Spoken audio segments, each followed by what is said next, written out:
मैं आलोक स्वागत करता हूं आप सभी का द कांटेबल यूट्यूब चैनल पे।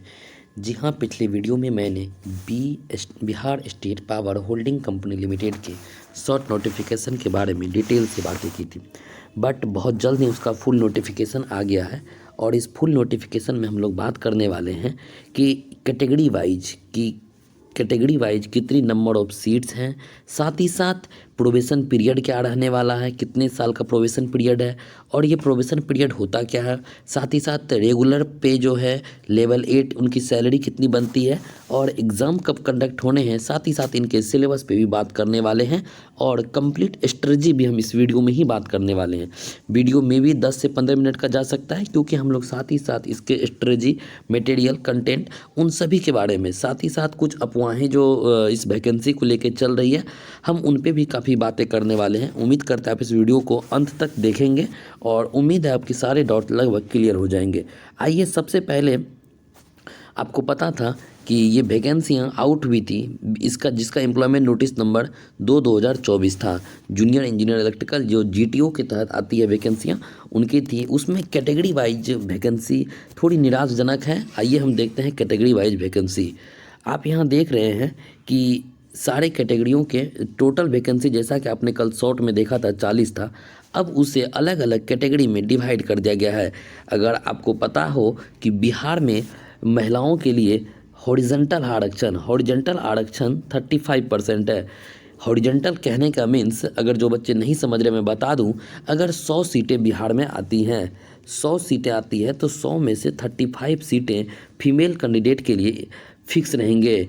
अब जो इधर सीटें 65 सीटें रिमेनिंग बचते हैं, इस 65 सीट में मेल प्लस फीमेल भी आ सकते हैं, यानी ओवरऑल आप कह सकते हैं तो फीमेल के लिए बहुत ही अच्छी अपॉर्चुनिटी है। इसीलिए ये सारे वैकेंसी को जब कैटेगरी वाइज और जेंडर वाइज डिसाइड किया जाता है तो काफ़ी कम नज़र आते हैं आंकड़ों में।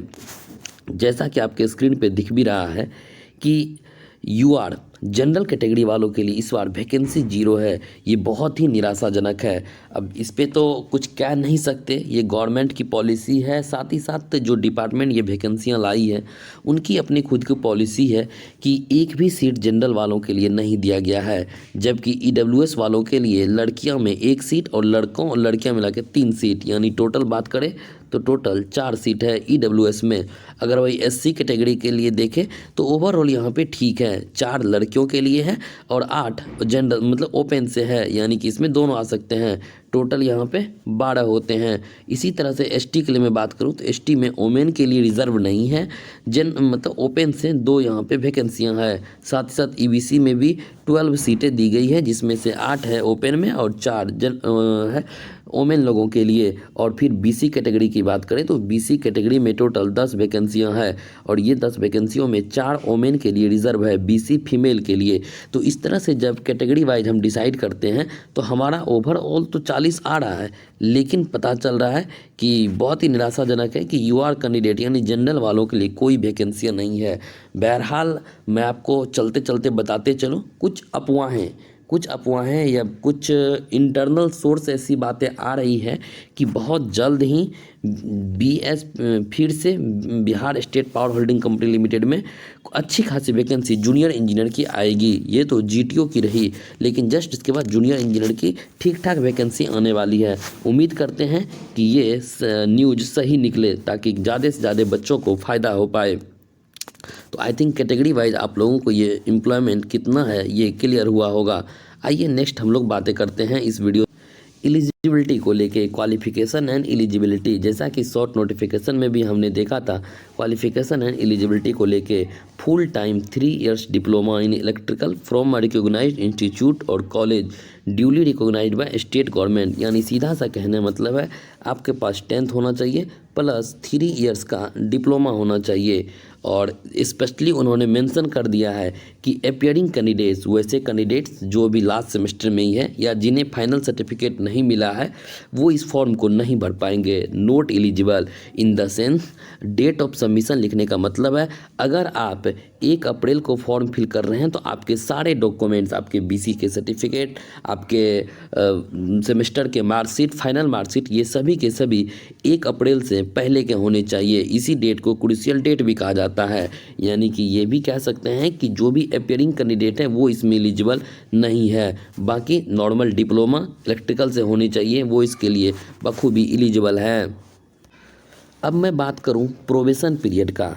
मैं अपने दोस्तों को बताते चलूं कि प्रोबेशन पीरियड सभी गवर्नमेंट जॉब में एक ऐसा पीरियड होता है, उस पीरियड के दरमियान गवर्नमेंट ये देखती है कि हमने जिनको एम्प्लॉयमेंट के लिए रखा है क्या वो हमारे अकॉर्डिंग काम कर रहे हैं कि नहीं। सीधी सी बात है, गवर्नमेंट, कोई भी गवर्नमेंट अगर किसी गवर्नमेंट सर्वेंट को रिक्रूट करती है, बहाली करती है, तो वो चाहती है कि वो उनके पॉलिसी, वो उनके अकॉर्डिंग काम करे, ताकि गवर्नमेंट को अपनी पॉलिसी इंप्लीमेंट करने में दिक्कतें ना हो। इसीलिए उन्होंने स्टार्टिंग में टेस्टिंग पर्पस के लिए, जिसे हम लोग डेमो क्लासेस कहते हैं, डेमो के लिए प्रोबेशन पीरियड रखा गया है। बाकी अगर आप जानते हैं एसएससी जेई के तहत भी सीपीडब्ल्यूडी या अदर में 2 इयर्स का प्रोबेशन पीरियड होता है, और यहाँ पे probation period shall be 3 years from the date of appointment. कहने का मतलब अगर आप 1 जनवरी को ज्वाइन करते हैं, अगर आप 1 जनवरी 2024 को ज्वाइन, 24 नहीं 25 को अगर ज्वाइन करते हैं, तो आप 1 जनवरी 2028 तक प्रोबेशन पे रहेंगे। मैं प्रोबेशन के बारे में बता दूं, यहाँ उन्होंने लिख भी दिया है, if during probation period the performance is not found satisfactory probation period में बी एक्सटेंडेड। कहने का सीधा मतलब है कि जब तक आप प्रोबेशन पीरियड में रहेंगे, तब तक प्रोबेशन पीरियड में आपको वो डेली बेसिस, मंथली बेसिस या क्वार्टरली बेसिस पे आपका एपीआर तैयार करेंगे। उस एपीआर तैयार करने में आप इस चीज़ को पाएंगे, आपका एपीआर जब मैं बोल रहा हूँ, APR means annual performance report, वो आपका सालाना परफॉर्मेंस रिपोर्ट बनाएगा और वहीं से डिसाइड करेगा कि आपका परफॉर्मेंस कैसा है। अगर आपके परफॉर्मेंस सेटिस्फाई होते हैं तो आपको प्रोबेशन पीरियड ख़त्म करके रेगुलर कर दिया जाएगा, यानी परमानेंट कर दिया जाएगा अगले 60 साल तक के लिए। और अगर आपका प्रोबेशन पीरियड में परफॉर्मेंस अच्छा नहीं पाता है तो वो प्रोबेशन पीरियड को बढ़ा भी सकते हैं। ये कितना बढ़ाते हैं, मैक्सिमम मतलब 2 गुना यानी 6 ईयर तक कर सकते हैं। ऐसा एसएससी के रूल्स हैं। अब मे बी कि वो डिफ़र कर सकते हैं, बट मैं आपको बता दूं डरने की ज़रूरत नहीं है। मोस्ट ऑफ द 99% बच्चों का प्रोबेशन क्लियर हो जाता है। आइए हम बात करते हैं प्रोबेशन के दरमियान और प्रोबेशन के बाद मिलने वाली सैलरी स्ट्रक्चर को लेके। जैसा कि आपको पता है कि प्रोबेशन कंसोलिडेटेड पे during 1 year probation period, starting के जो 1 ईयर प्रोबेशन पीरियड में उसके पे बैंड यानी 25,900 स्पष्ट उन्होंने लिख दिया है। कंसोलिडेटेड मंथली पे 25,900 और 25,009, ये आपको पता होना चाहिए कि ये बेसिक है 25,900। इस पे आपको डीए मिलना है। डीए अभी बिहार में 46% चल रहे हैं, तो इसके अकॉर्डिंग आप कैलकुलेट कर सकते हैं। इतना आपको ट्रेनिंग के दरमियान, साथ ही साथ अगर आपको एचआरए दे तो वो अलाउंस ट्रेनिंग के दरमियान मिलेंगे, प्रोबेशन के दरमियान। लेकिन जब आप after completion of 1 year of probation period, जैसे आप प्रोबेशन पीरियड को कंप्लीट करते हैं, आप 7th पे रेगुलेटिंग कमीशन के लेवल 8 पे आ जाते हैं। मैं आपको लेवल 8 की सैलरी कैलकुलेट करके बता दूं, जो भी बच्चे अगर न्यू है उनके लिए जानना बहुत ज़रूरी है, ये आपके मोटिवेशन में बेहतर काम करेगा। लेवल 8 का बेसिक बनता है 47,600 यानी 47,600 रुपये। और अगर हम डीए की बात करें, डीए 46%, इस 46% का मतलब हुआ कि डीए आपका 21,896 रुपये बनते हैं। अगर सिर्फ हम बेसिक और डीए को ऐड करते हैं तो आपकी सैलरी बनती है 69,496 रुपये बनते हैं। ये तो सिर्फ बेसिक और डीए हैं। इस पे अगर आपको एचआरए मिलना होगा, कितना % एचआरए देंगे, साथ ही साथ कुछ अदर अलाउंस भी होंगे। यानी मैं ओवरऑल बात करूं तो आपकी ग्रॉस सैलरी जो है वो 70 से 75 के बीच में रहेगी। साथ ही साथ अगर आपको इन हैंड आपके पेंशन के लिए एनपीएस कट के आपको इन हैंड 70 के अप्रॉक्स मिल जाएंगे इसमें से। और एजा जी ये कोई ख़राब सैलरी नहीं है, काफ़ी अच्छी सैलरी है। लेवल 8 काफ़ी अच्छी है, जबकि एसएससी जेई से जो सीपीडब्ल्यूडी आते हैं वो लेवल 6 में आते हैं, जिनकी बेसिक 35,400 रहती है। तो ये अंतर है इसमें, ये में भी आपको मोटिवेशन में सहायता करेगा, इसके लिए तैयारी करने के लिए आपको उकसाएगा।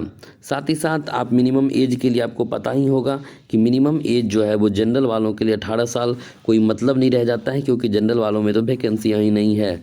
और ये कब तक होनी चाहिए, 31 मार्च तक इतनी उम्र पूरी होनी चाहिए। मिनिमम तो 18 सबके लिए है, मैक्सिमम एससी वालों के लिए 42, एसटी के लिए 42, ईबीसी के लिए 40, बीसी के लिए 40 और फीमेल यूआर कैंडिडेट के लिए भी 40 उन्होंने रखा है। इसी तरह से नेक्स्ट हम लोग बात करने वाले हैं इस वीडियोज़ में, फॉर्म फ़ी कितना रहने वाला है। जैसे कि आप देख रहे हैं एप्लीकेशन फ़ी में यूआर वालों के लिए 1500 रुपये है, जबकि यूआर वालों के लिए वैकेंसी ही नहीं है। ईडब्ल्यूएस उनके लिए भी 1500 और बीसी कैंडिडेट के लिए भी 1500। मानते हैं ये कुछ ज़्यादा ही है, बट ठीक है, जो है तो अब है। और साथ ही साथ अगर हम बात करें किन्हें कम 375 लगेंगे, वो है एससी कैंडिडेट, एसटी कैंडिडेट, ओबीएसटी डोमिसाइल और बिहार के होनी चाहिए ओनली। फॉर दिव्यांग जो 40% और उससे ज़्यादा के विकलांगता सर्टिफिकेट रखते हैं वो। साथ ही साथ फीमेल एप्लीकेंट्स जो भी फीमेल है वो, उन्हें मात्र 375 रुपये लगने हैं, और ये भी ऑनलाइन पेमेंट में। यानी कह सकते हैं कि लड़कों पे थोड़ा पैसों की मार भी दी गई है ताकि वो 1500 रुपये पे करें। अगर हम मोड ऑफ सिलेक्शन की बात करें तो सिलेक्शन का प्रोसेस क्या रहने वाला है, तो उन्होंने स्पष्ट लिखा है कि एक एग्ज़ाम होगा सीबीटी, कंप्यूटर बेस्ड टेस्ट होगा। उस कंप्यूटर बेस्ड टेस्ट में जेड नॉर्मलाइजेशन किया जाएगा। किस कंडीशन में, अगर इन मल्टीपल बैचेज यानी मल्टीपल शिफ्ट में एग्जाम्स होते हैं उसे जेड नॉर्मलाइजेशन स्कोर मेथड से बराबर किया जाएगा। आपको इस पर ध्यान नहीं देने, बस नॉर्मलाइजेशन होगा, ये ध्यान रखिएगा। और साथ ही साथ कुछ ये क्वालिफाइंग मार्क्स हैं अलग अलग के लिए। यूआर वालों के लिए 40 है, मैं अभी आपको दिखाते चलूँ। यूआर के लिए 40 है, 36.5 है बीसी के लिए, 34 है ईबीसी के लिए, 32 एसटी और फीमेल कैंडिडेट के लिए, ये पासिंग मार्क्स हैं। और साथ ही साथ मैं आपको आगे जो उन्होंने स्पष्ट लिख दिया है कि जैसे ही आपका ये ख़त्म होगा वो आपको 1:1 यानी एग्ज़ाम का रिज़ल्ट 1:1 में प्रकाशित किया जाएगा। फिर उसको डॉक्यूमेंट वेरिफिकेशन के लिए बुलाया जाएगा, और डॉक्यूमेंट वेरिफिकेशन के बाद फाइनल मेरिट लिस्ट जारी करेंगे 1:1 के रेशियो में। फॉर्म का क्लोजिंग और ओपनिंग डेट आपको पता ही था, 1 अप्रैल से फॉर्म फिलिंग स्टार्ट होंगे, 30 अप्रैल तक इनका फॉर्म फिल किया जाएगा। और tentative date of online examination का मई और जून 2024। तो इतना तुरंत एग्ज़ाम कंडक्ट कराने का उन्होंने डेट दिया है, तो इट मे बी कि ज़्यादा लेट नहीं होगा, डिले होते होते भी टाइमली एग्ज़ाम हो जाने चाहिए। उम्मीद है अगर हो जाए तो और अच्छी बात है। जैसा कि आपके स्क्रीन पे दिख रहा है सिलेबस, और ये सिलेबस से मतलब बोर्ड के द्वारा जारी किया गया है। Bihar state power holding company limited जो एग्ज़ाम लेगी उनके द्वारा ही सिलेबस जारी किया गया है जूनियर इंजीनियर इलेक्ट्रिकल पोस्ट के लिए।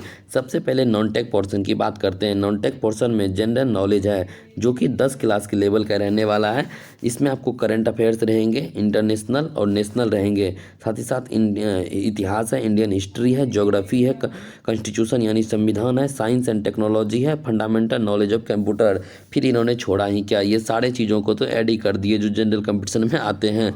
10th लेवल लिख के बस वो थोड़ा दिखाना चाह रहे हैं।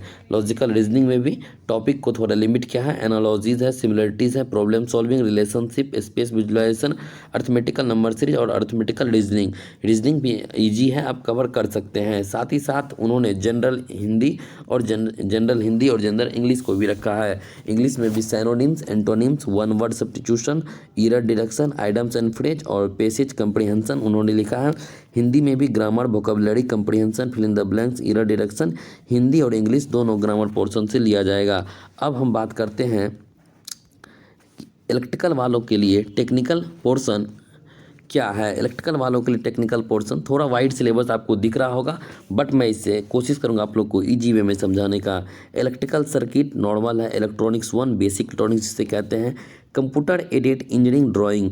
जो बच्चे स्मार्ट स्टडी करना चाहेंगे वो इस पोर्शन को अगर स्किप भी कर सकते हैं अगर नहीं पढ़े हैं, क्योंकि ज़रूरी नहीं है कि 100 में 100 सवाल आपके पते के होने चाहिए, और बहुत कम पोर्शन जिससे 1 या 2 सवाल आएंगे उस पर बहुत ज़्यादा टाइम देने का भी मतलब नहीं बनता है। स्मार्ट स्टडी इसी का नाम है।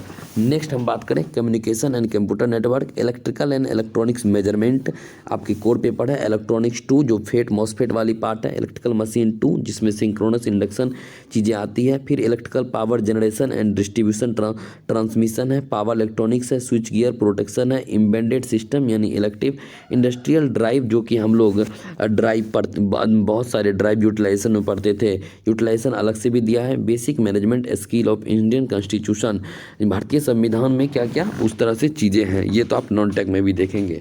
तो ये मेन सिलेबस है। साथ ही साथ कुछ इम्पोर्टेंट पोर्शन को उन्होंने अलग से हाईलाइट करके रखा है, जैसा कि आपको इस पेज के कॉर्नर में दिख रहा होगा।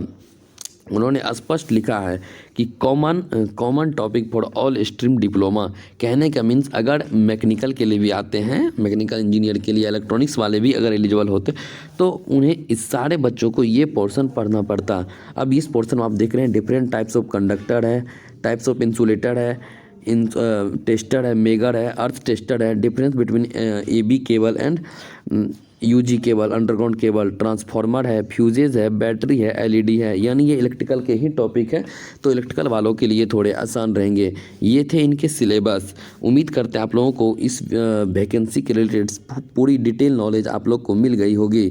हम इसके प्रिपरेशन को लेके नेक्स्ट वीडियो में बात करेंगे। ये वीडियो ऑलरेडी काफ़ी लंबा जा चुका है, तो मिलते हैं हम लोग नए वीडियो में नए टॉपिक के साथ। तब तक के लिए धन्यवाद।